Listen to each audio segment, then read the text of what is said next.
Welcome to The Sausage Factory, sponsored by Rocky, the content feedback platform.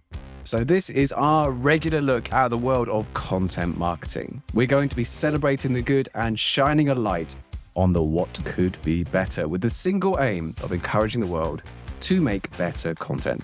We try and do it in 30-minute sausages for you every single month. So first of all, some introductions. I'm Matt Laybourne. I'm the founder of Rocky. And I'm Mark Willis, copywriter, self-proclaimed sausage expert. Excellent. Well, this is a very exciting pod. This is our season 1 finale. Thank you everyone who's been listening so far. So we thought, what is the best way we could possibly do it? Let's have a real roundtable discussion. Let's get ourselves in a recording studio and let's make sure it's situated within a pub as well. So those who are watching the video version, we've all got little painties. And Mark's got a cola, so that's very nice, very sensible.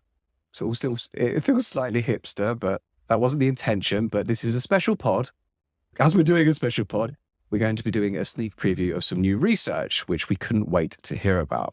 So we thought, let's get a pint and talk it all out. Joining us today in the factory is Stuart Harrison, VP Strategy of EMEA for MOI Global. So I'm going to give you a little intro to Stu. He spent the last decade rising through the ranks in marketing strategy and content, starting life agency side as a strategist at the fantastic Direction Group in Reading. Before going on to several head of marketing roles brand side, he's also had his own brand B2B consultancy called Burning Need, and now his current position as VP at MOI Global. He did all of this whilst also dipping his toes into the world of e-commerce with a herbal tea business. So Stu, where do we begin, man? That's a CV to unpack and everything. Welcome to the Sausage Factory. Thanks very much, Matt and Mark. That all makes me sound much grander than I am as well, which I really appreciate.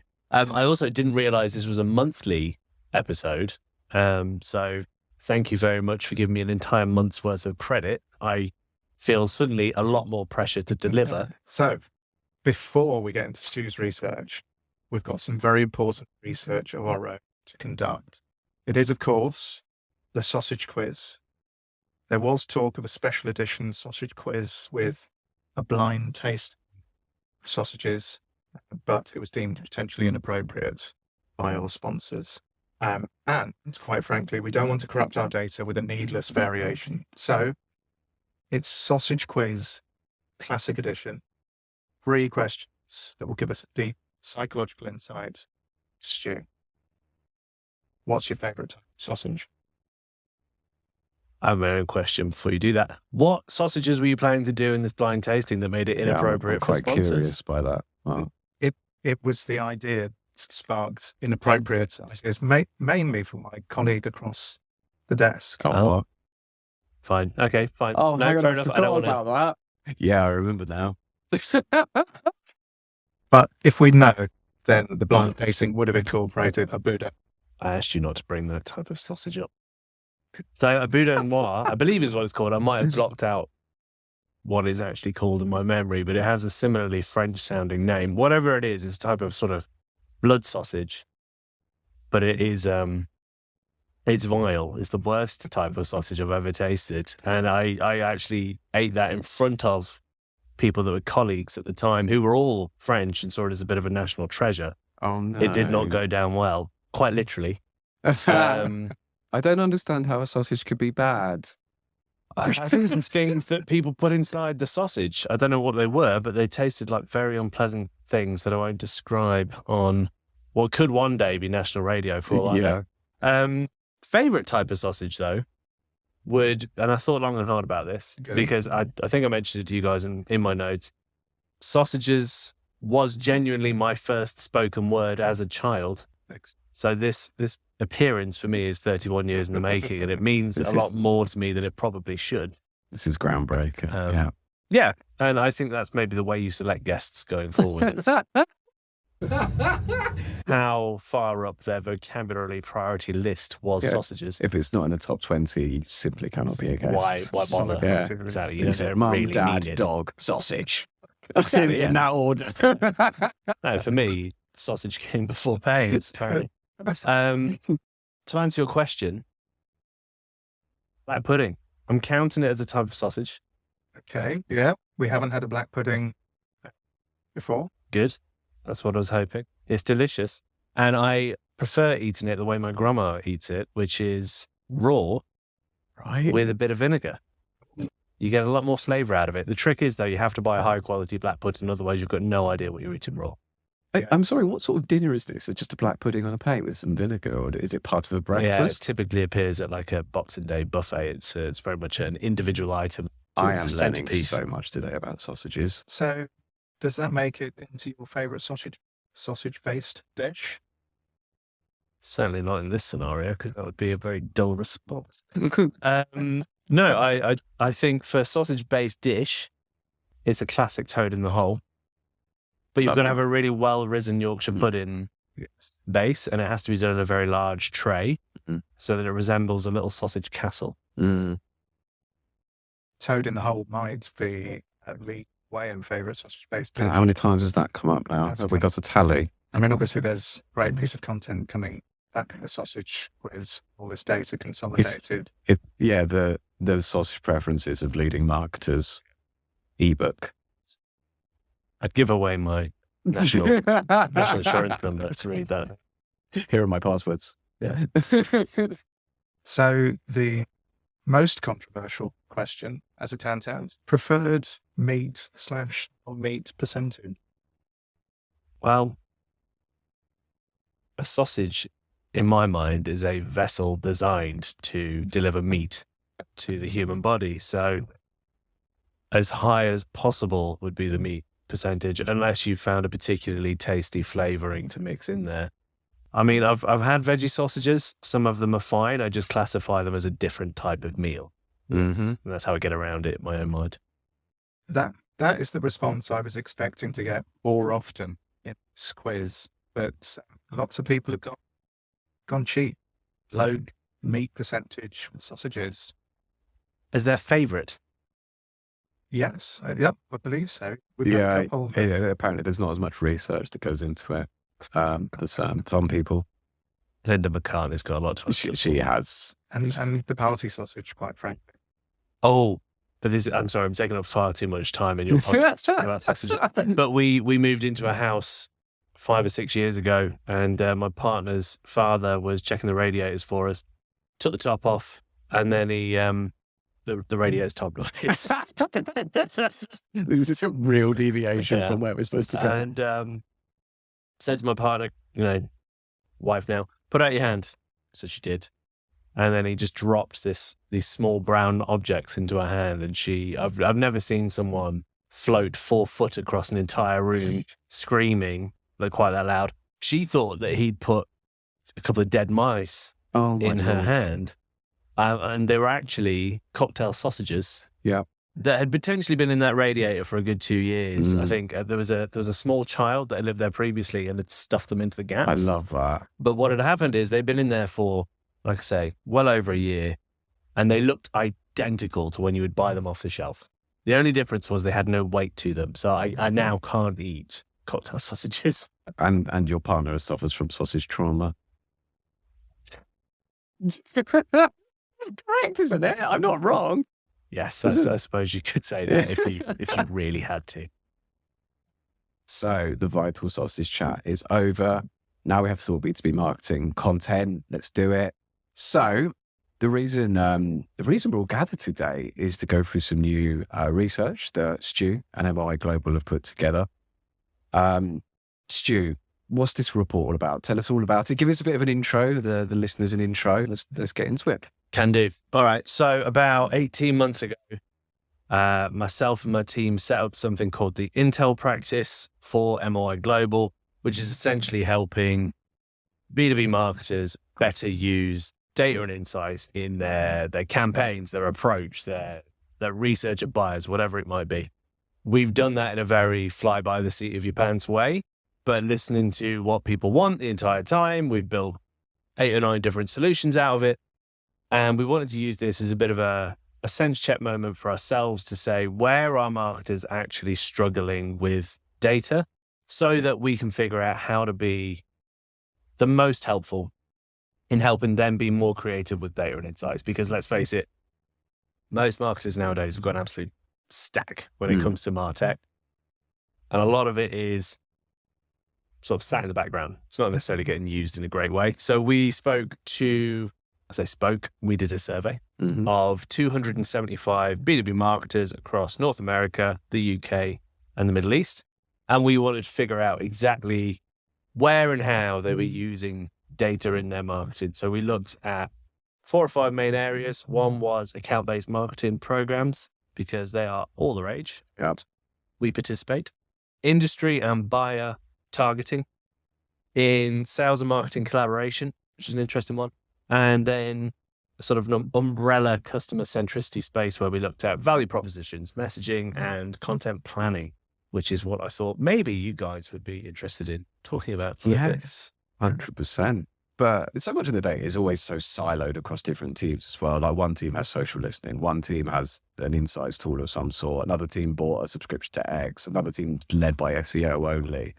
So that's always kind of a fascinating kind of mix to how that all comes together. I've jumped onto your question, haven't I, Bar? You're looking at me all angrily. But...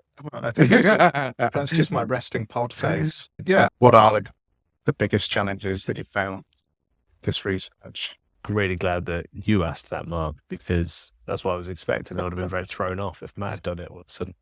One of the big things, as you guys might expect, was that I mentioned those stacks of systems. We looked specifically at our marketers using those systems to spot opportunities for growth. And what I mean by that is essentially ways to be proactive marketers that are saying, hey, that account over there, they might be interested in doing some business with us or having a chat with us. Are we using those systems to figure that out? In pretty much every single tool we asked about, and we asked about everything from email tools and CRMs right through to intent data platforms, social listening platforms, account intelligence, like about 15 different tools. In pretty much every tool, at least 85% of marketers had them, which is a lot of tools. I mean, we spoke to, so these businesses that we spoke to had at least $100 million in revenue, right? So they're not small companies. You're not going to get a startup on the street that's got all these tools. And then that went right up to your kind of 50 billion plus mega companies. But 85%, at least in most cases, of B2B marketers had these tools.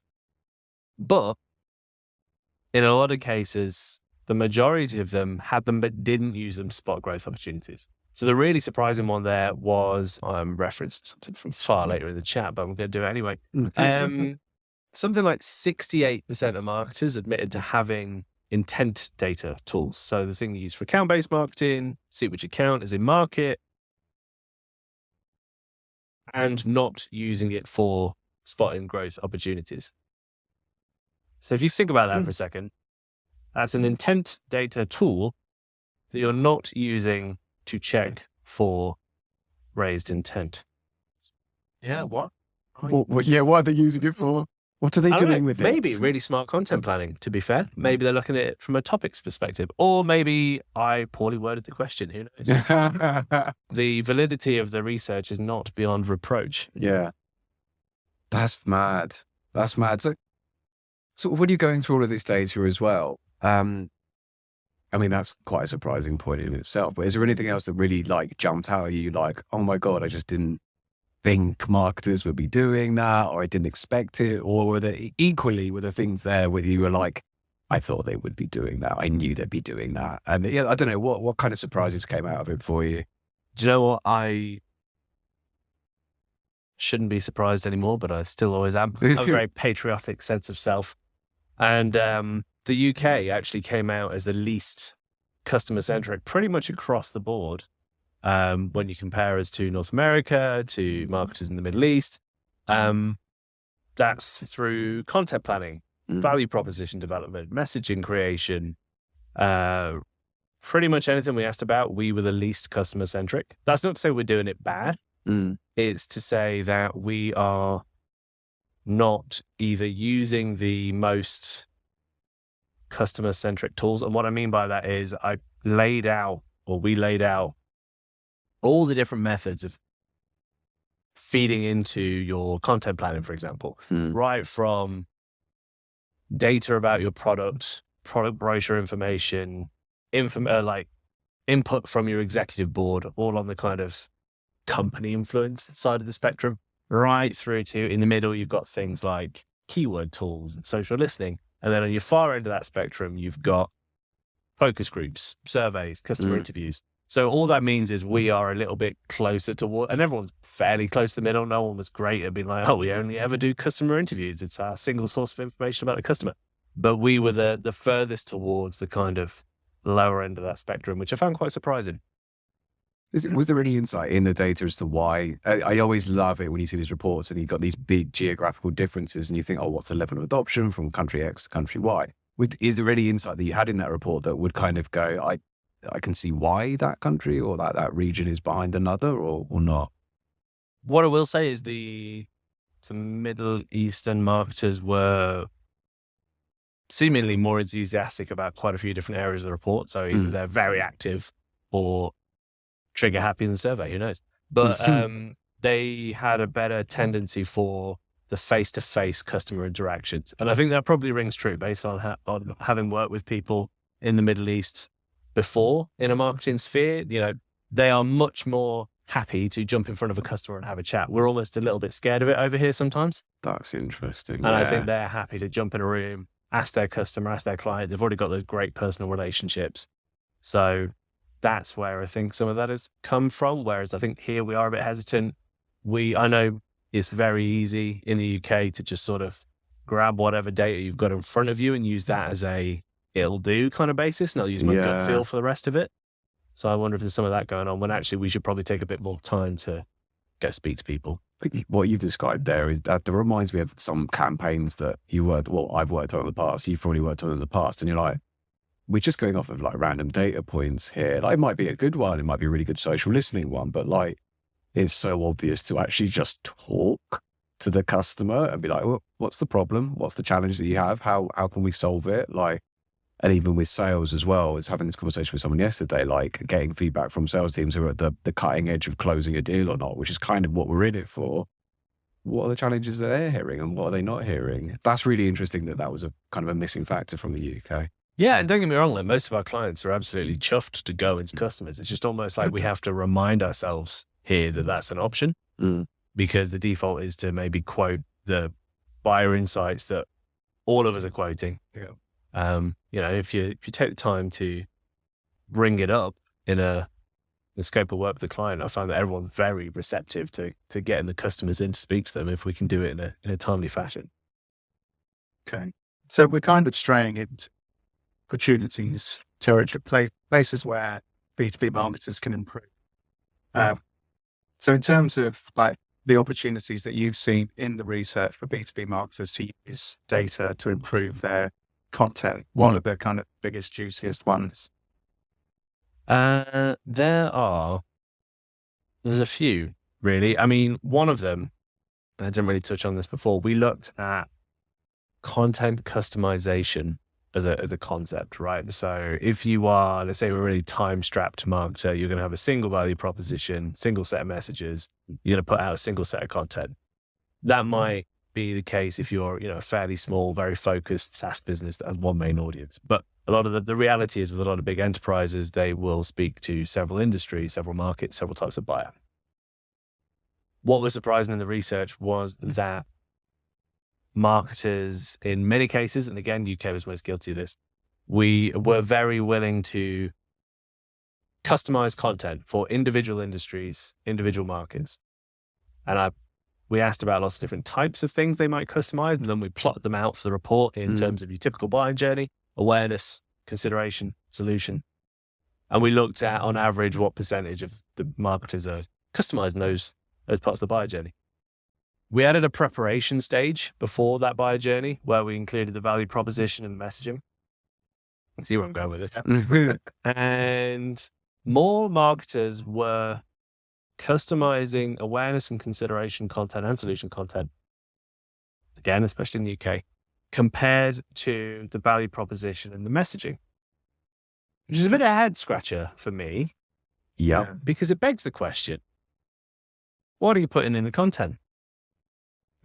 Which was quite interesting. I think that's an opportunity to do more because it's a fine balance. The way we visualized it in this report is if that's the start of your journey, you're pushing uphill the rest of the time because it's very difficult to do meaningful customization.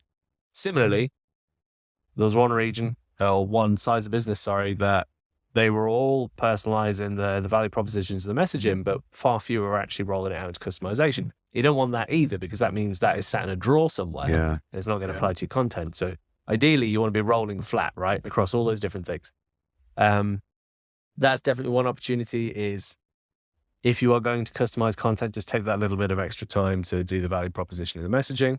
Sounds simple, but it's one of those time pressure things probably a lot of the time. Podcasts, by the way, by far and away the worst offender there.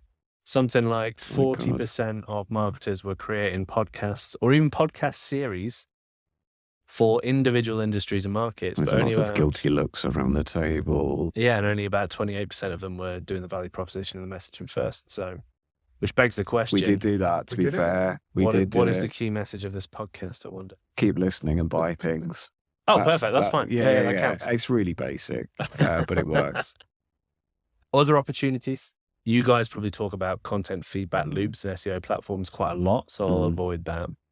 But two other things popped to mind. One was internal, one was external. And I'm deliberately steering clear of really resource-intensive customer interactions, by the way. Like, telling you to go and do customer interviews is not that insightful, because if you didn't have time before, me telling you is not going to help you. But it did get me thinking when you asked that question. And actually, sales meetings with prospects often happen on like Zoom and Teams nowadays. So you get transcripts and emails back and forth, obviously very recordable.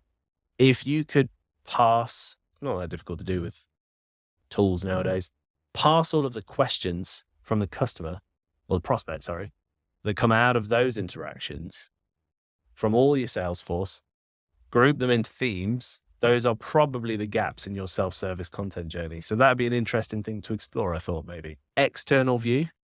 Social listening, in my view, is one of the most underrated things in a marketer's arsenal, but it has to be one of the good ones. Like, sadly, it's not the cheap tools, but there are a couple of really good tools out there that go really deep on the analytics.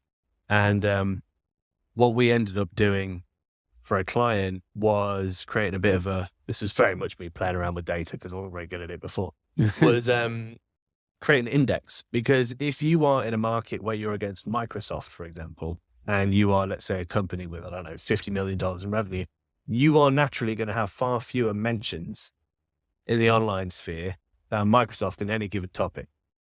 So it is pointless just saying in a report when you're looking at your social listening, oh, when it comes to this niche cybersecurity topic, we have 58 mentions and Microsoft have 300,000. That's not going to tell you anything.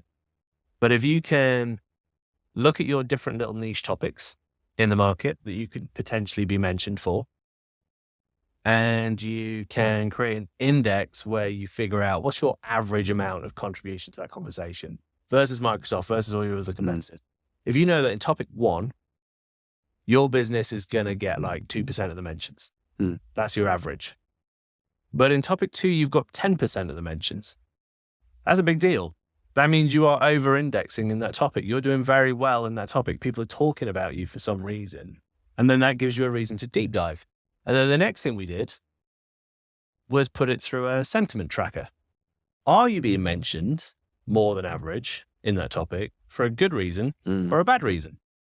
And what we were able to do is figure out that this client we were looking at it for had actually had a cybersecurity issue with a very specific product and a very specific topic.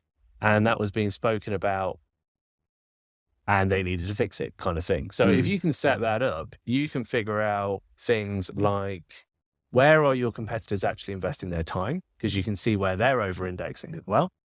And if you're looking at a set of competitors, you can figure out, where are they all missing a trick a little bit? Because actually it's not that competitive in that conversation space. And so you can lean in more heavily there with the content that you create.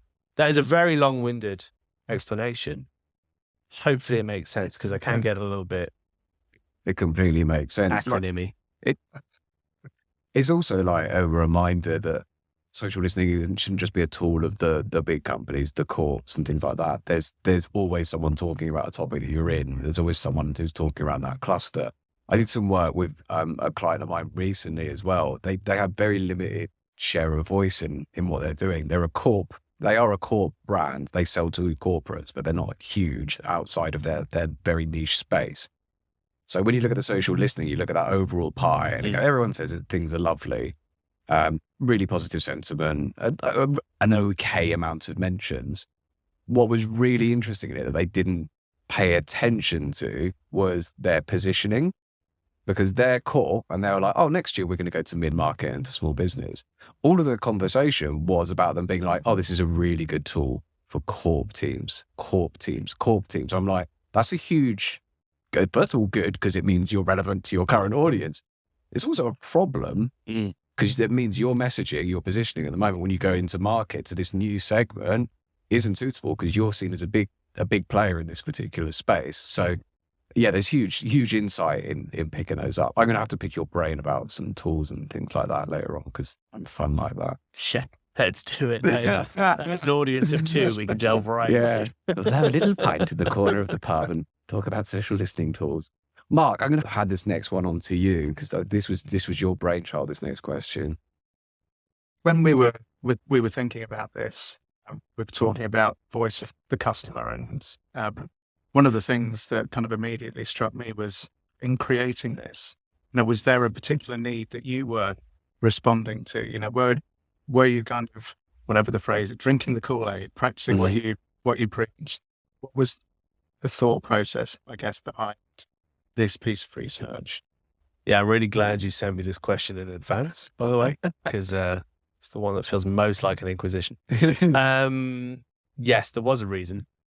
I sort of alluded to it before, but it's that MarTech noise in the market. And we wanted to understand how we could actually be helpful to clients rather than just add to the clutter. And we can be more damaging as an agency in that space because we can just recommend tools for each project we want to work on because that's the easiest thing for us. But actually we need to figure out where are our clients struggling with tools that they have already invested in that they can get more value out of. And then if we can anticipate those issues by having surveyed the market, the more useful starting position for us, but also as a sort of department within a bigger business that's going to start creating content off the back of this report, gives us a big steer on what's actually going to be useful to people because we're going to be very much about guides, practical tools and tips, that kind of thing. So this was kind of crucial to get to that space. And the whole MarTech noise thing, pre-AI, people were already feeling a bit despondent about their marketing stack before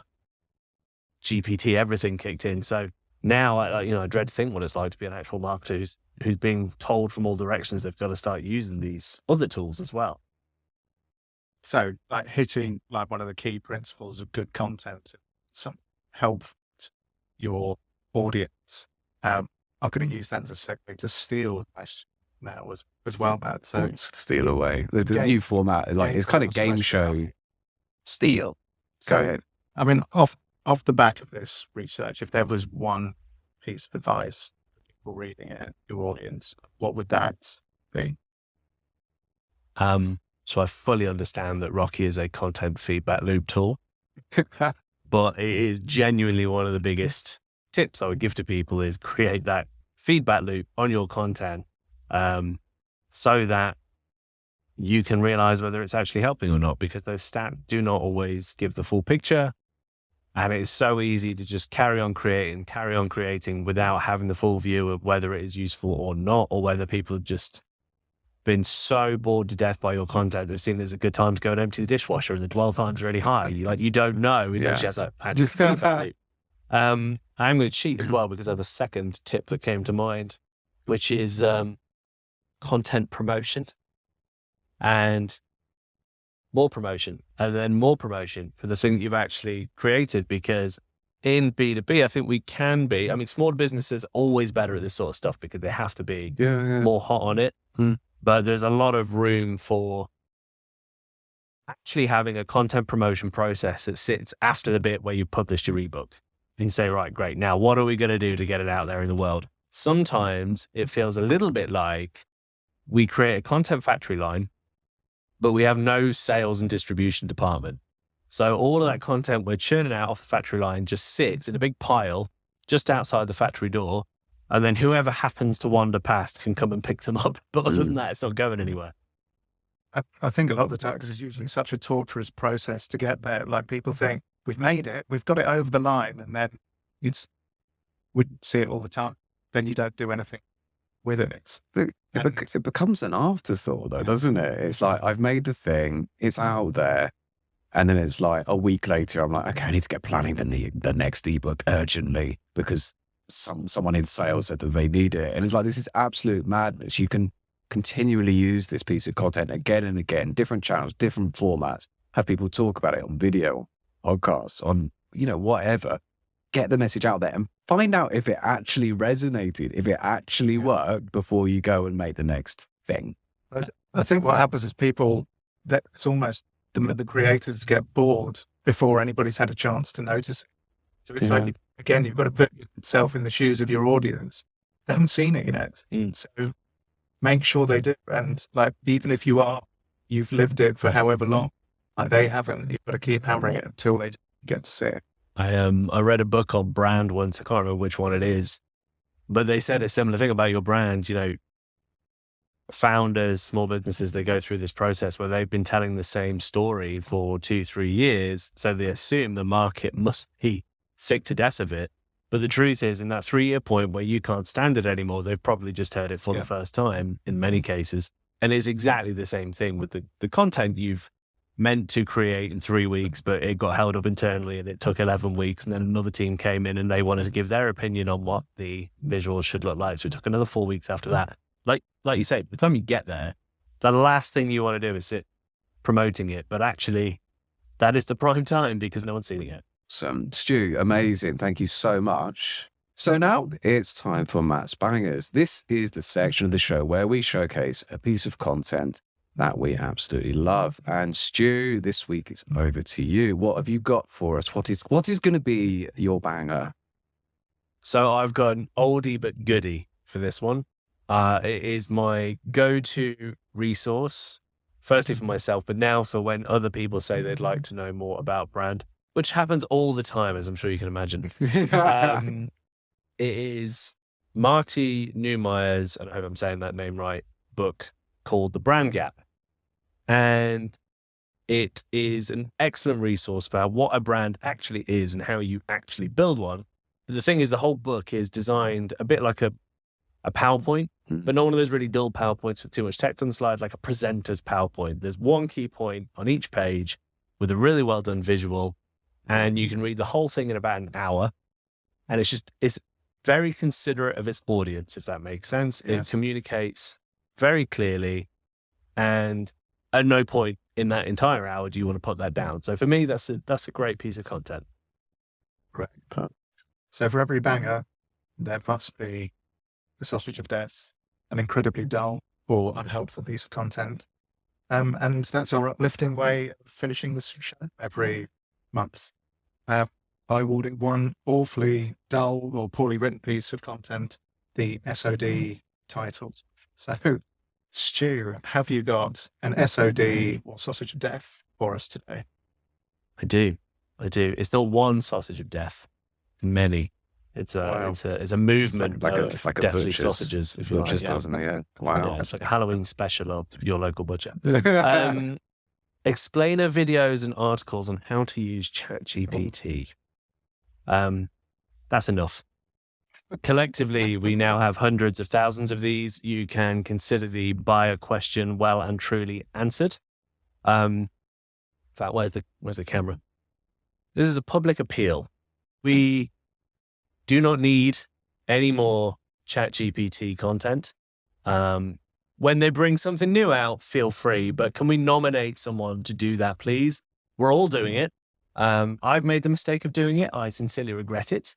It's becoming a matter of personal dignity and public nuisance, and we need to stop.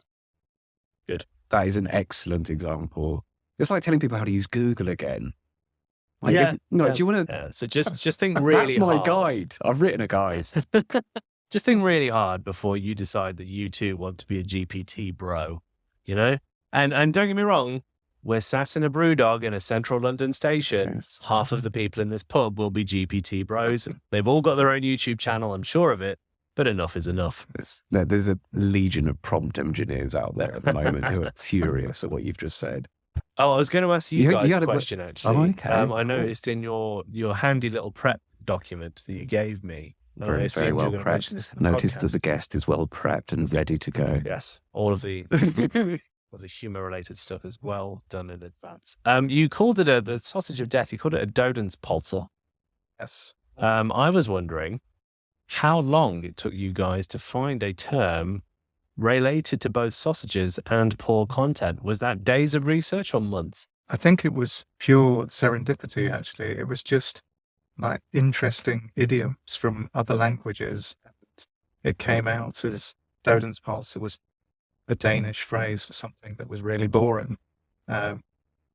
Remember any of the others off the top of my head? Should have given me advance notice. I could have bored you with other foreign idioms that we should adopt in the UK. Maybe that's a whole nother episode. Next season. On a new podcast called You're an Idiom. Yes, I'm very good. looking forward to producing that one. Right, guys, it's been an absolute pleasure. And hopefully for those of you listening, our inane ramblings have all been interesting and insightful. But I genuinely cannot thank you enough, Stu, for coming in, giving us an insight into this report and everything that's going on with MOI. Can you tell us a little bit more about when that's coming out, where people can find it, and all the good stuff like that? Yes, I can. The report will be out in the next couple of weeks. It should be noted that that is an agency couple of weeks. So if Also- anyone listening happens to order a client project in that time, it will, of course, be delayed. That's how we manage our own things. Absolutely. But that's part of the course. When it does come out, it will be on moi-global.com. The dash is very important. You must enter the dash. I don't know where you'll go if you don't enter the dash. I assume it will be a self-interested French travel blogger, perhaps. So MOI The global travelers of global.com. I love that. Yep. Okay, that's awesome. So let's wrap this season up and this particular sausage up. Let's get it packed and let's get it onto the shelves. So hopefully in a future season, we'll be continuing to dissect what truly great content looks like with a number of guest experts like Stu. If you wanted to get in touch, we'd love to hear your contributions to Matt's Bangers or conversely the dreaded sausage of death. You can do so by messaging our Twitter handle, Rocky_IO, visiting Rocky.io, our website, or finding us on LinkedIn. Until then, that is all from season 1 of The Sausage Factory. Thank you so much to Stu. Thank you so much for Mark as well for all of your co-hosting and awesomeness, supporting us all the way through. And thank you for listening. And do not forget to give us your feedback.